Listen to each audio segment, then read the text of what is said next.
to the end, you're watching Dante's Boxing Nation. Keep watching. Otherwise,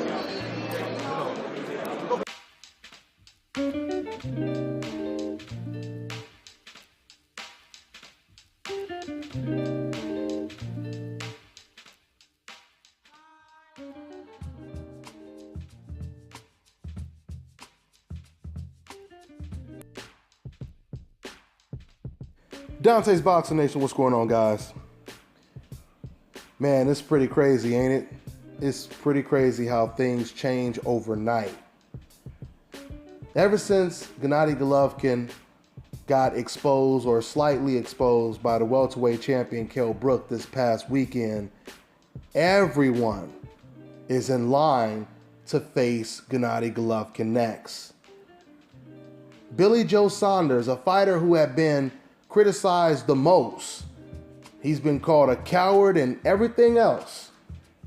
He was perceived as being petrified when it came to hearing Gennady Golovkin's name. Before, he was like, oh, you got to give me $1 zillion for me to get in the ring with that monster Gennady Golovkin. I'm paraphrasing, by the way. But now, after watching this past weekend's performance, now Billy Joe Saunders is like, I want the fight next. Golovkin, whatever date you have available, I will be there. I want the fight and I want it right now. This is what Billy Joe Saunders is saying now.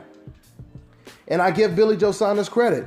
Not only do I give him credit, but I believe that that is a very, very competitive fight.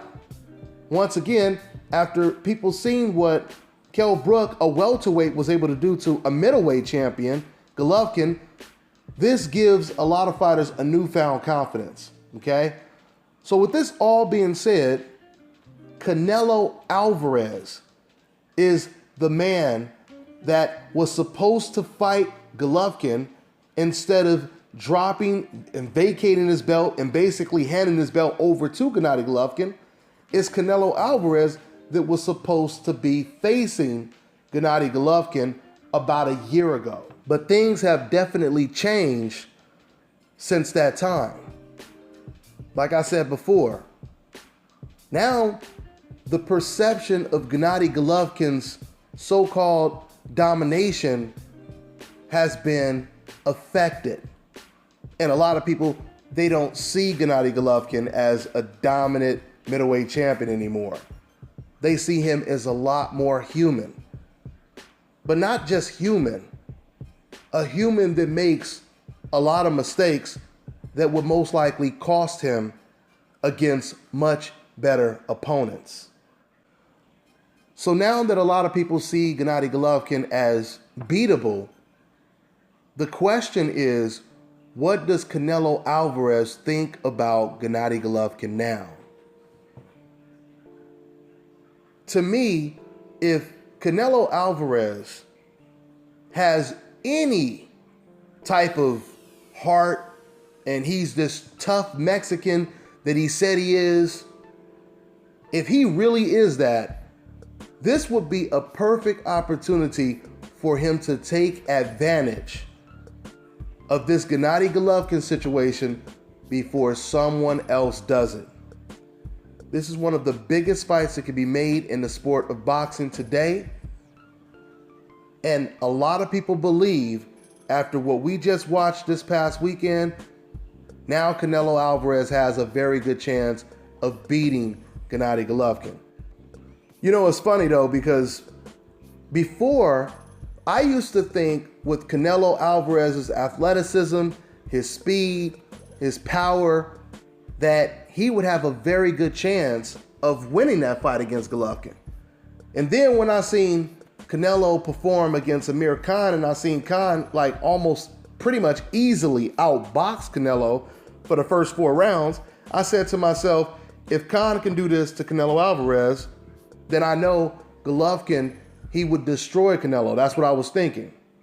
But now I have to reevaluate everything and reassess things, because now, after watching Gennady Golovkin look extremely vulnerable against Kell Brook, I give Canelo Alvarez a very good chance against Gennady Golovkin. Now, I don't know if you guys seen this, but when they stood next to each other, Canelo Alvarez and Golovkin, I was actually surprised how much taller Gennady Golovkin was to Canelo Alvarez. That would definitely help Gennady Golovkin in the fight because Golovkin does have a good jab. But Canelo Alvarez, he has a very good counter right hand that can go right over a good jab, and he has a really good uppercut. And as I've been telling you guys in my last couple videos, since I watched the Kell Brook fight, what I noticed is Gennady Golovkin, he is open all day for a basic jab, right uppercut, left jab, right uppercut, or even a lead uppercut. Golovkin, he comes in with his head down in the high guard position. And as we've seen Kell Brook exploit, he was able to bust Golovkin's nose with that uppercut. So there's a lot of possibilities when it comes to a possible Golovkin versus Canelo Alvarez fight. But I'm telling you guys right now, Canelo Alvarez would be a fool to let this opportunity pass him by, because somebody is about to beat Gennady Golovkin. I'm telling you right now, someone is about to beat Gennady Golovkin in the next year. And Canelo Alvarez, he has an opportunity to be that first person to do it. I'm not saying he beats Golovkin, but I'm saying he has an opportunity to sitting on his lap right now. I mean, right now, Canelo Alvarez, after watching the Kell Brook fight, Canelo should be feeling real good. He should be feeling real good about facing Golovkin next. But I'm telling you guys right now, this performance of Golovkin's, it changes everything. It completely changes the game. Because now, when I look at Chris Eubank, Danny Jacob, Billy Joe Saunders, Edeslandi Lara, Gilberto Ramirez, James DeGale, when I look at all of these fighters, I see those fights playing out a lot differently now. So let's see what happens. Let's see what Canelo Alvarez does after the Liam Smith fight. It'll be really interesting. Let's see if Canelo Alvarez says anything about Gennady Golovkin's performance over Kell Brook. That's all I got for now, guys. I'm on to the next one.